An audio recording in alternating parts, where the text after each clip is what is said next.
Assalamualaikum warahmatullahi wabarakatuh.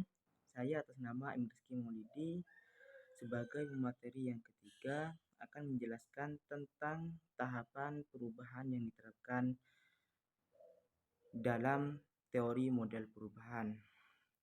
Salah satu teori klasik yang dalam mengelola perubahan adalah teori Kurt-Lewin, yang mana biasa kita kenal dengan sebutan teori Lewin.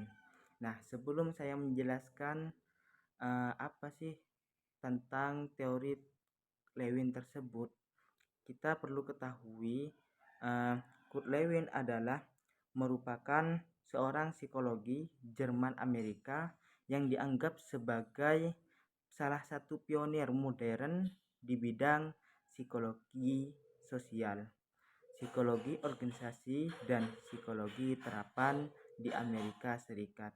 Bahkan beliau itu sudah dianggap sebagai bapak psikologi sosial.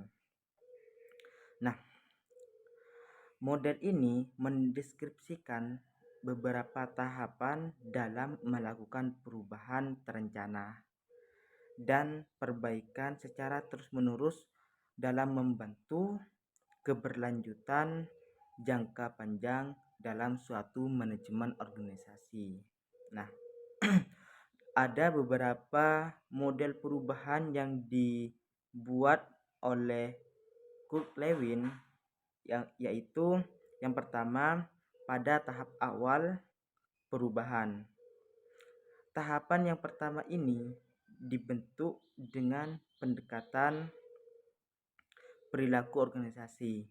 Seseorang atau sebuah organisasi menyadari bahwa perlu adanya perubahan, karena dengan adanya perubahan organisasi tersebut akan dilihat meningkat dari tahun-tahun sebelumnya.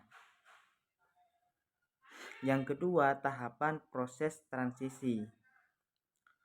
Pada tahap ini menganalisa segala macam bentuk perubahan yang perlu dilakukan dengan cara menganalisa gap antara desir status dengan status quo dan mencermati program-program perubahan yang sesuai untuk dilakukan agar dapat memberi solusi.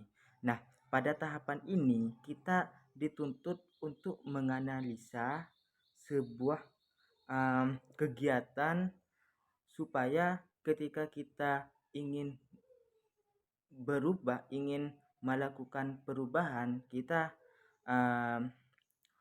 bisa sesuai dengan dengan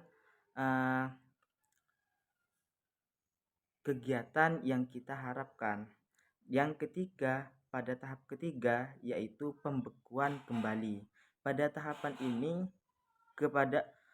lebih kepada upaya untuk menguatkan perubahan yang telah dilakukan agar dapat berjalan dengan baik, dinamis dan stabil. Pada tahapan ini dari tahap 1, 2 itu nanti pada tahapan yang ketiga itu dibekukan atau dikuatkan kembali supaya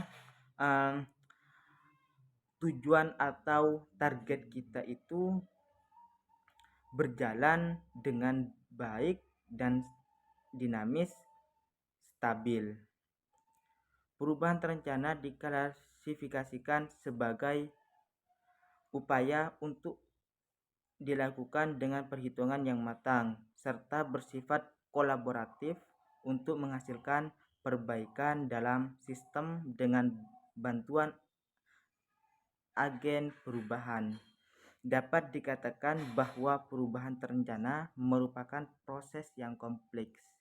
Jadi kita jika ingin melakukan perubahan dalam sebuah organisasi, kita tentunya bisa mengaca terhadap teori Lewin tersebut. Mungkin hanya itu dari saya, kurang dan lebihnya saya mohon maaf. Wassalamualaikum warahmatullahi wabarakatuh.